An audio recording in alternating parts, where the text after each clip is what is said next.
Hello everyone. I am filming very informally today. I don't have my tripod set up or anything, so hopefully the video is not too wobbly, moving around.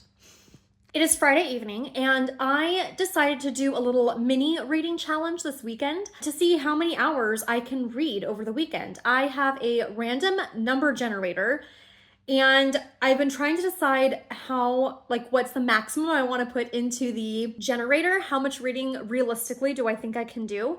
This is my first time trying anything like this, so I'm going to keep the maximum option at 8 and see what happens. So let's see how many hours I need to read this weekend. Starting tonight, I'm counting tonight. 1 hour, that's easy. I feel like I should do another one. Let's try another one. 4 hours. Okay, so a breakdown. 4 hours seems very doable, but again, I've never done one of these, so maybe it'll be less doable than I thought, especially because kids and life and, you know, who knows, doing stuff. So that's 2 hours. If I were to keep it only to Saturday and Sunday, plus I have tonight, I'll probably be able to do a little bit of reading tonight. So we'll see how it goes. I'll keep you updated along the way as I read. It is Saturday morning and I am getting ready to start reading. And I completely forgot that I have an audiobook that is due back to Libby in I think 2 days. And I was planning to listen to that a lot while I was cleaning today. So I think I should definitely be able to meet my goal. However, we'll see because so many things can still change and life can still happen. I'm trying to decide what I want to read. I am working on this book. My bookmark got moved. I'm at least halfway through. I might be a little over halfway through on this. And then I got from the library this book that oh, there's a glare from my ring light. It sounds super interesting, The Hitchcock Hotel. I don't know much about it at all. Then I have my book club pick, the pick for my book club for the month that I've barely started.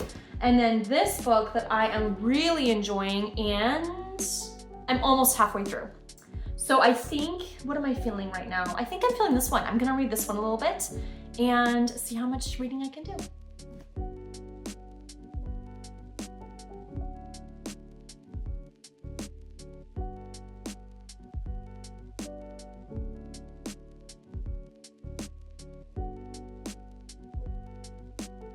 So I am almost halfway through. There's, let's see, 529 pages. Oh wait, that's 516 pages, and I'm on page 211.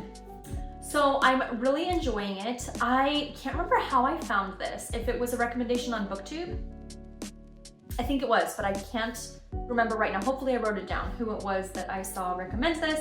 So I bought a used copy on Pango, and I am super excited. I don't want to give spoilers, so this isn't gonna be a full review where I have spoilers in this video. Hopefully I'll be able to talk more about it in a future video. We'll see how it goes. But brief synopsis thus far. It is the late 1800s and there are 3 sisters who, for some reason, we don't know at first in the beginning of the story, but for some reason they have been separated for 7 years.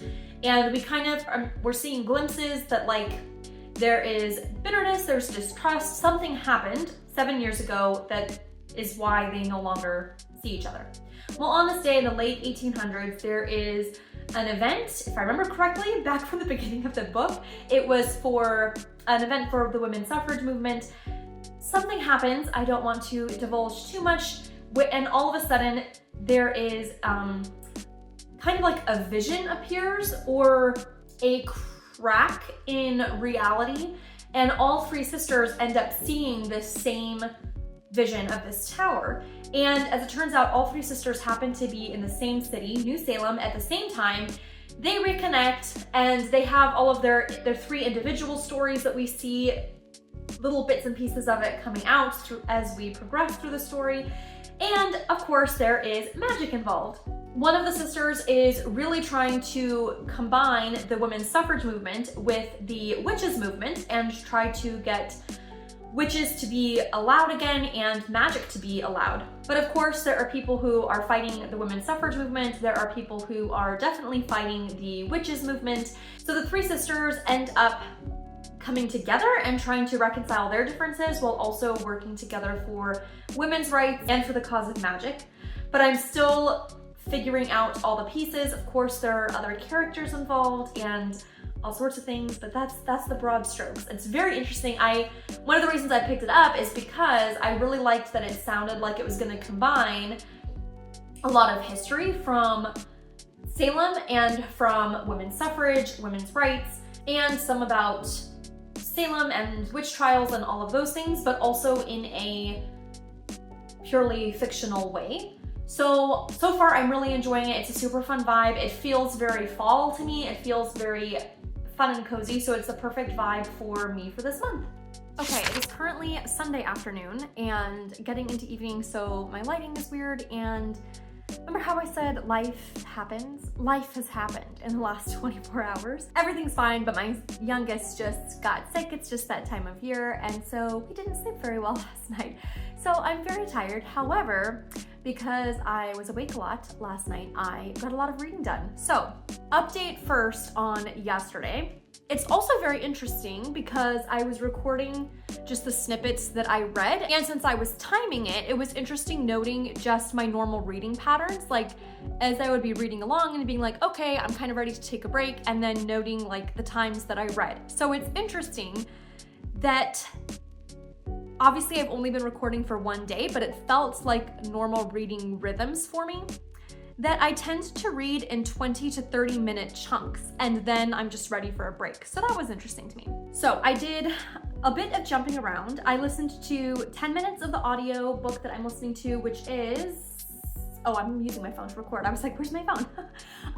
The Editor, and I believe the author is Stephen Rowley. It's due tomorrow from Libby, and I'm only just over halfway through, so I still have some ways to go. Then I read 8 minutes of The Once and Future Witches.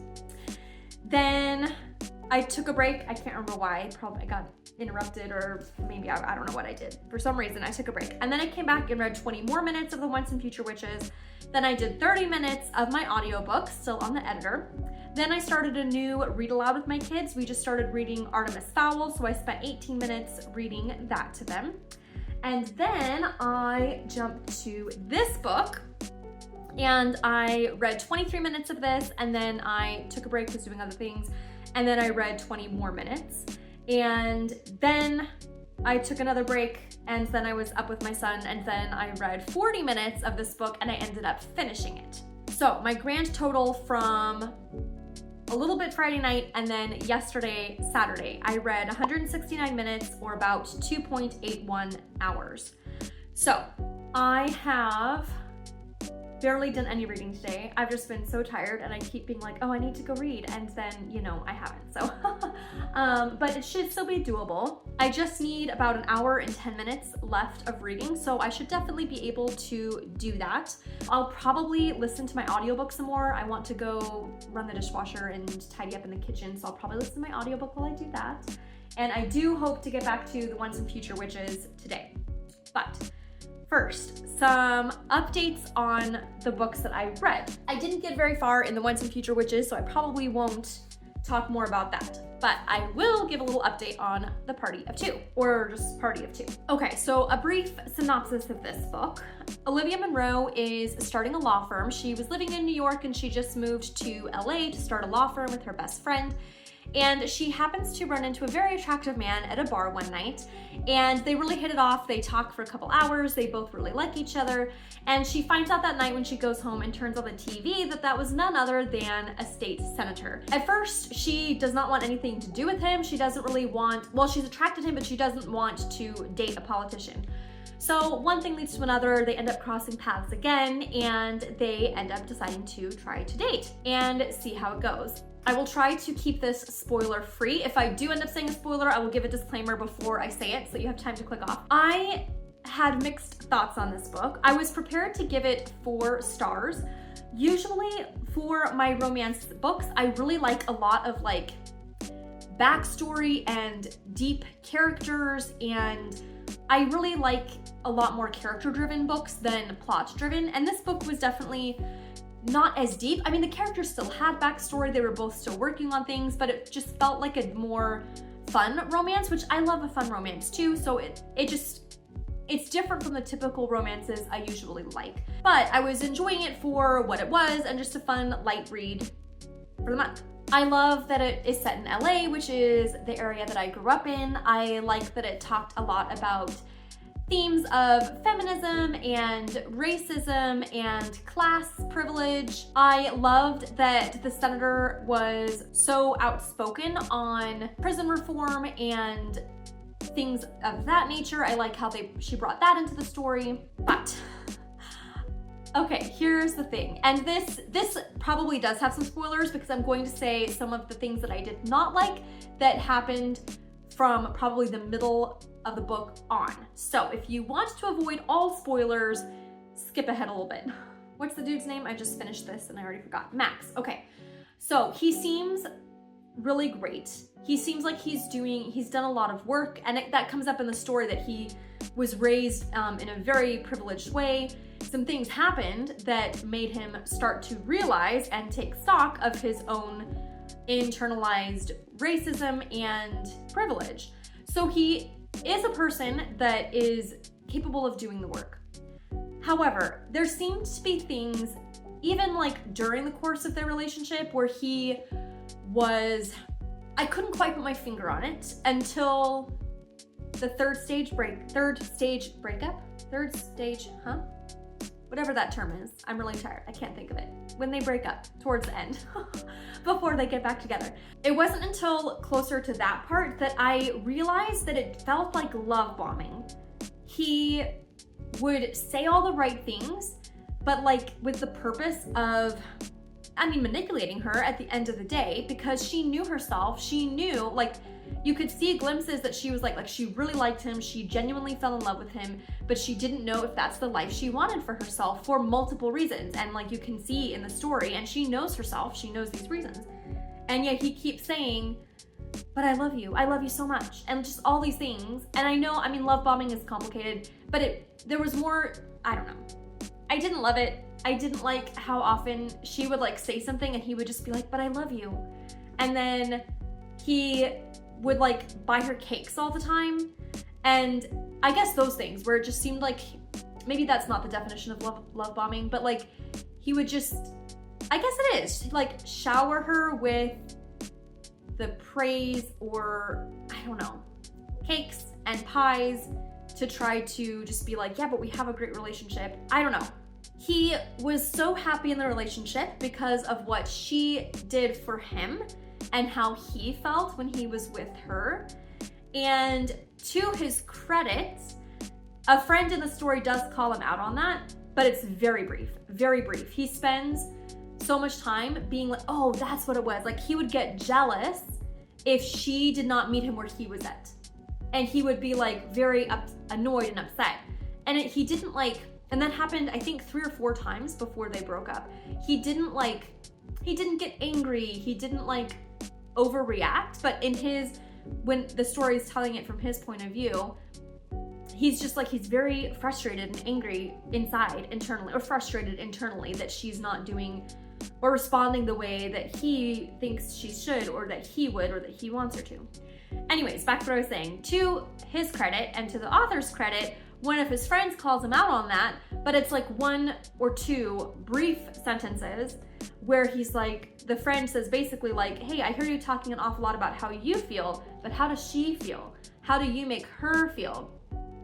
So there's like a brief paragraph of self-reflection. And then he had this light bulb moment, and then all of a sudden he's fixing himself, and all of a sudden they're back together and happy. And it was not enough for me. It was not enough for me.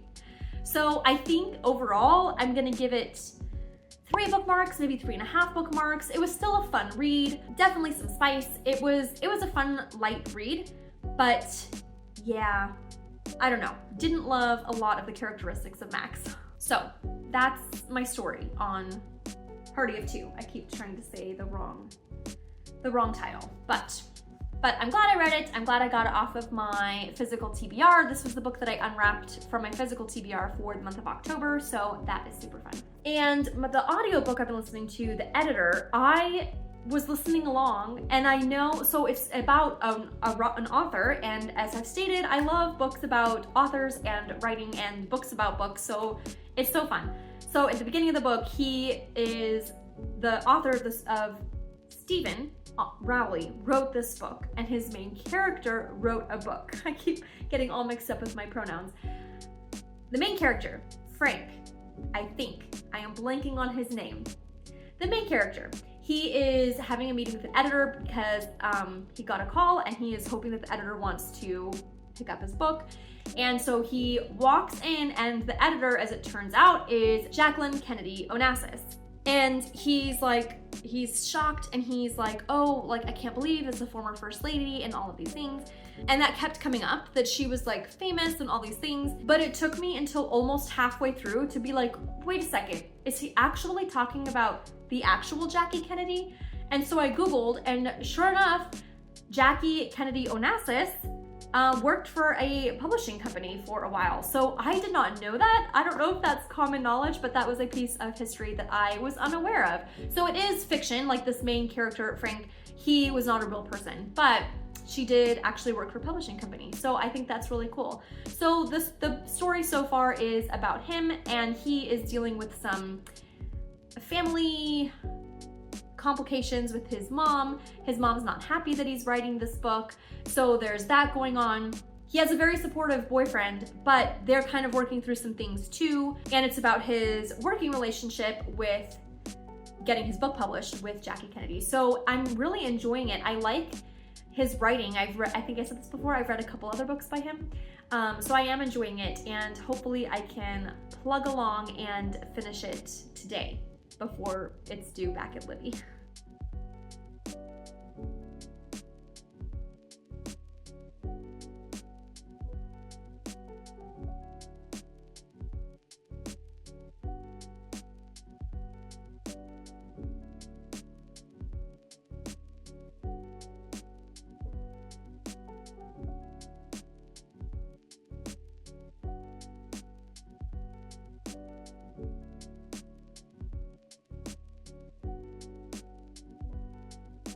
Hello, it is now Monday morning, and I have my final update.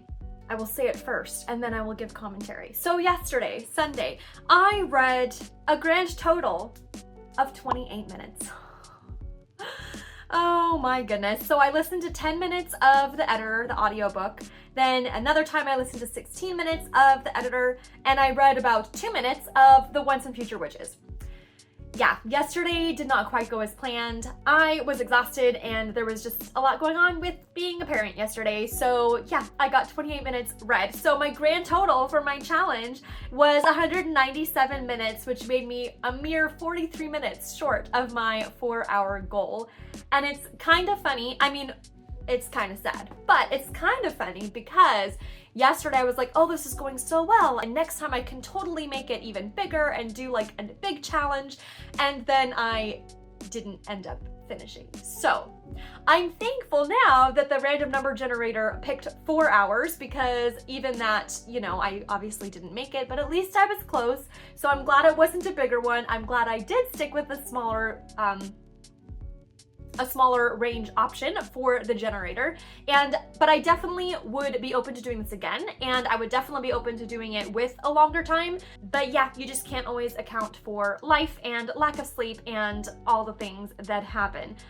But 2 big takeaways. One, I mentioned yesterday in my recap, which was just really nice, kind of seeing laid out more of my reading habits and realizing that it's okay, because I feel like I jump around a lot when I'm reading, and so just seeing that and be like, oh yes, I do, and actually that's okay. It's okay if I only tend to read in 20 or 30 minute increments, because it does all tend to add up. And also it was fun, even though it was a short challenge, only 4 hours as my goal overall, it was fun to just have that challenge and to be like, oh yeah, I can sit down and I can read and I can work on this. So that was fun to just have that goal that I don't normally have for my reading. More often it's just whatever I feel like reading and whenever I feel like reading. So yeah, I definitely would want to do this again sometime. I think I have about an hour and a half of audio minutes left on the editor, and I'm listening to this one at 2 times speed, so I should definitely easily be able to finish that today. Although I said that yesterday as well and it didn't happen, but hopefully today I'll actually finish it.